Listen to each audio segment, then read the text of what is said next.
اور آج کے فقیر کو کل کا امیر ہوتے ہوئے دیکھا ہے۔ اس لیے میرے بھائیوں، آپ سب سے میرا دردمندانہ اپیل ہے کہ اپنے قوم اور اپنے سماج کے لیے آپ جو کر سکتے ہیں وہ کریے۔ آج ملت بہت پریشان ہے، آج ملت بہت رو رہی ہے، قوم کے بہت سارے غریب لوگ ہیں جن کا آنسو پوچھنے والا کوئی نہیں ہے۔ آپ سڑکوں پہ جائے، ایک تھالی لے کر بیٹھا رہتا ہے، پہننے کے لیے کپڑا نہیں ہے، چھت نہیں ہے، کچھ بھی نہیں ہے، کتا آ کر اس کے پلیٹ میں پیشاب کر دیتا ہے، کھانے کا کوئی نظام نہیں۔ میرے بھائیوں، اللہ نے ہمیں آنکھ اسی لیے دیا تھا کہ ہم کھائے اور اپنے بستر پر سوئے رہے، کہ اللہ نے ہمیں طاقت اسی لیے دی تھی تاکہ ہم اپنا کمائیں اور اپنا کھاتے رہے، کیا اللہ نے اتنی بڑی زمین اسی لیے بنایا تھا کہ بس ہمارے مصرف کو استعمال ہوتے رہے؟ نہیں، اگر اللہ نے آپ کو کچھ دیا ہے اور کسی قدر آپ کو لائق بنایا ہے تو وہ اس لیے دیا ہے تاکہ آپ اپنے پڑوسی کو دیکھیں گے، آپ غریبوں کو دیکھیں گے، آپ یتیموں کو دیکھیں گے، آپ مجبوروں کو دیکھیں گے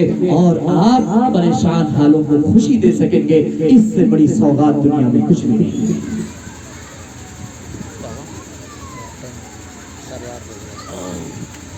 بھائی نماز کا ٹائم، نماز ہو رہی ہوگی، 2-4 منٹ رک جائے۔